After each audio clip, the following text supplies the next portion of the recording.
On a scale of 1 to 10, what's the surest you've ever been at any one moment that something absolutely sinister was looking straight at you? I'd rate my experience earlier tonight at about an 8. I was driving home from my parents' house around 10 p.m. They only live about 10 minutes drive from me, but what a difference 10 minutes makes. They're out in the country, no streetlights, it's Michigan in the middle of winter, and I'd made the terrific decision to take a relatively unkept road home. The same road where I collided with a deer not 2 months ago, instantly vaporizing my Christmas fund. It's deer central out there. Well, I was headed down this road at about half the speed limit, eyes peeled for some of the four-legged white-tailed terrors, and my eyes were starting to get strained by the headlights of an oncoming vehicle. It was at least a half-mile away, but the high beams were on. I guessed it was a truck, though didn't want to look too closely and then be blinded to some furry wrecking machine sauntering out in front of me, so I kept my eyes off that side of the road as much as I dared. As I got closer, I realized I was right, it was a pickup truck. But it wasn't heading toward me, it was parked on the shoulder. And the emergency lights were blinking. I slowed down even more, waiting to see the telltale signs of a deer collision: imploded grille, cracked windshield, missing side mirror, and, obviously, a deer corpse. Once I was alongside the pickup, I still hadn't seen any damage. Now that I was out of the light's glare, I could see that the truck was pulling a horse trailer. The trailer must have been wired in, because the red lights on the back were blinking on and off in time with the emergency lights on the truck. I rolled down my window to talk to whoever was in the cab, but once I looked closer, I realized the truck was empty. "Hello?" I called. No answer. Then I heard the scraping and thumping. It sounded like someone slamming an upside-down bowl onto a surface repeatedly. It was coming from behind the trailer. I looked out my windshield, and saw a loop of rough rope making up part of a knot around a handle on the back of the trailer. Couldn't see the rest of the rope, but the knot seemed to be sliding up and down the handle a bit. I inched forward in my car, peering around the corner of the trailer. Sudden movement startled me. Then I realized what an idiot I was. The rope led to a harness fastened to a horse.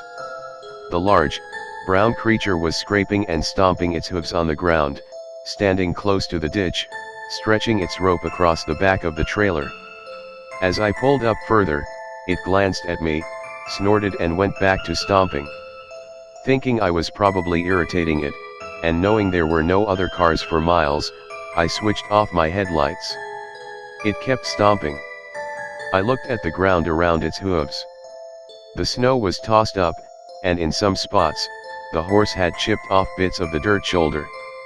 He'd been out here a while. "Hello?" I called again, fully expecting a response from the dark field on the other side of the ditch. Nothing. I looked at the horse again. Steam shot from its nostrils. Then I looked back at its hooves, and the ground around them. I'm not a Boy Scout, but fresh snow makes it fairly easy to piece simple stories together. In the brief, flashing intervals of dim, red light afforded me by the trailer, I was easily able to make out boot prints alongside the trailer, obviously coming from the cab. They turned and led along the back of the trailer, then into the ditch past the bubble of red light.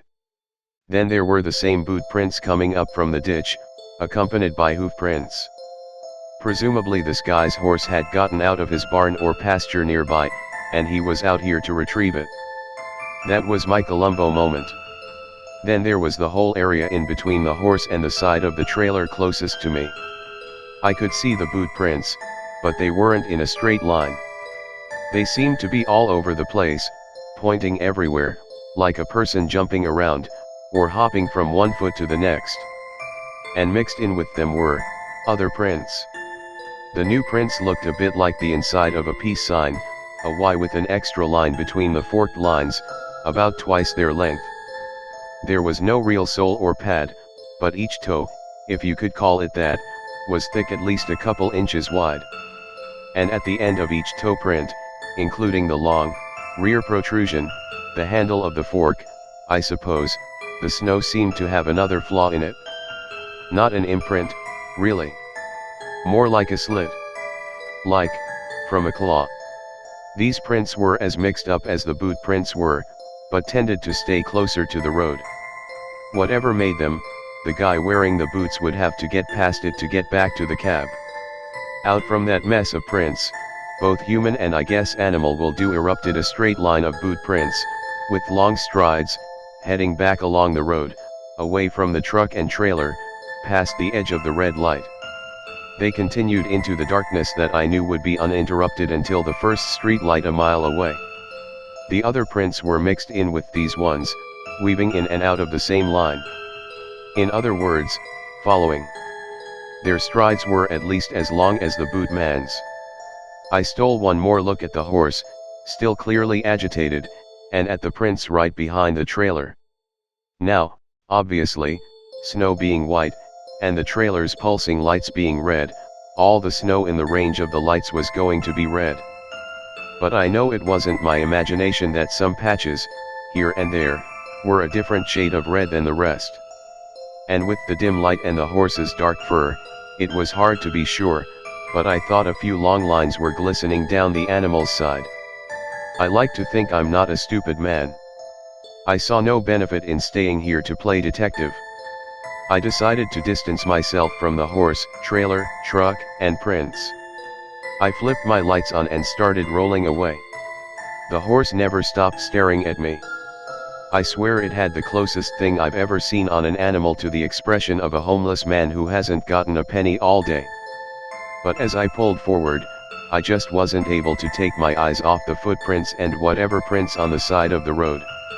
About 10 feet past where the red light would have ended, there was another scuff, both sets of prints mashed together, definitely a couple spots of dark pink snow, and then just the boot prints, continuing their journey.